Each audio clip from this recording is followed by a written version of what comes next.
A ver, imagínense esto. Estamos en 1927 y un libro, se atreve a decirle nada más y nada menos que al presidente de un país que todo su sistema de salud es un desastre. Pues bien, hoy vamos a sumergirnos en esa obra, un texto chileno de lo más audaz que lanzó un desafío radical a la medicina de su tiempo. Y ojo, que esta no es una frase que se encuentra en medio del libro, no. Es la afirmación así dramática con la que el autor Manuel Lezaeta Acharán arranca y se dirige, como decíamos, al mismísimo presidente de Chile. O sea, una declaración de intenciones en toda regla, directa y sin rodeos desde la primera línea. Claro, para entender por qué alguien haría una propuesta tan radical, primero tenemos que ponernos en situación. ¿Qué estaba pasando? El autor no hablaba por hablar, no era una crítica teórica, no.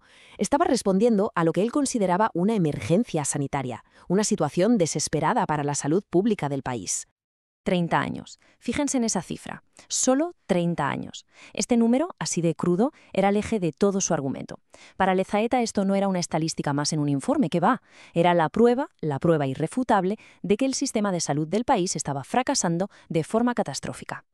Pero es que la cosa no quedaba ahí. Iba incluso más lejos. Él decía, a ver, si las propias estadísticas oficiales dicen esto, ¿qué validez puede tener lo que digan los expertos al mando? Para él era simple, los resultados hablaban por sí solos, y lo que decían es que todo el sistema estaba desacreditado. Entonces, la gran pregunta es, ¿quién tenía la culpa de esta crisis? Y aquí viene lo interesante.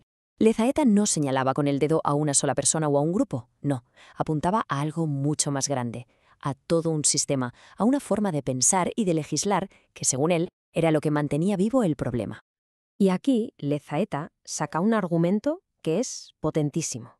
Hace una comparación un tanto provocadora: medicina y religión. Su lógica era, si el Estado no impone una religión oficial, ¿con qué derecho impone una única doctrina médica? Sobre todo, decía él, cuando la ciencia de la época, a diferencia de la fe, estaba llena de contradicciones, de idas y venidas.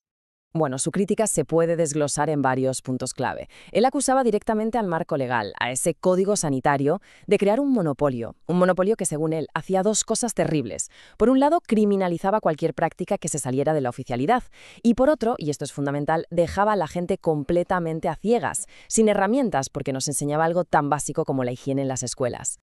Así que vamos al meollo de la cuestión. El punto crucial de todo su argumento es en realidad un desacuerdo de base con la ciencia médica de la época. Y ojo, no era una pequeña discrepancia, no. Iba directo a la línea de flotación, al corazón de la mismísima teoría de los gérmenes. Y esta es probablemente la idea más rompedora de todo el libro.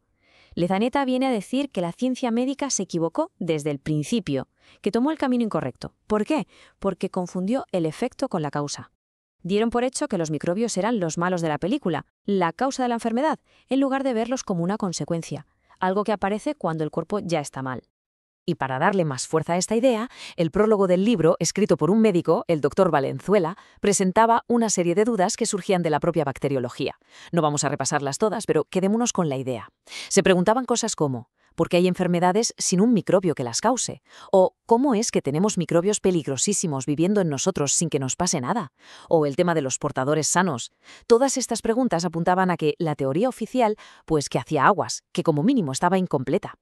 Y esto lo resume todo a la perfección. Aquí vemos el choque de dos mundos. Por un lado, la teoría oficial. La enfermedad es una invasión, algo de fuera que nos ataca. Y por otro, la tesis naturista. La enfermedad es un desequilibrio interno, algo que surge desde dentro. Para Lezaeta, los microbios no eran el ejército invasor, eran más bien el equipo de limpieza que llega cuando la fiesta ya se ha desmadrado.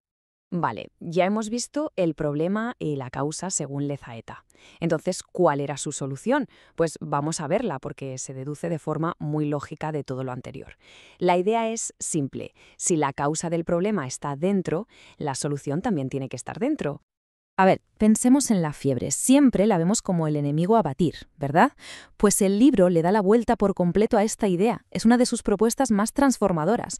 Desde este punto de vista, la fiebre no es la enfermedad. Es la cura, es la reacción del cuerpo, su manera de luchar, de hacer limpieza para volver a estar sano. El enfoque, por lo tanto, era bastante directo y tenía como dos fases. La primera, la prevención, conservar la salud llevando lo que él llamaba una vida higiénica. La segunda, la curación. Si ya se había perdido la salud, había que restaurarla eliminando la causa de esa impureza y sobre todo dejando que el cuerpo hiciera su trabajo.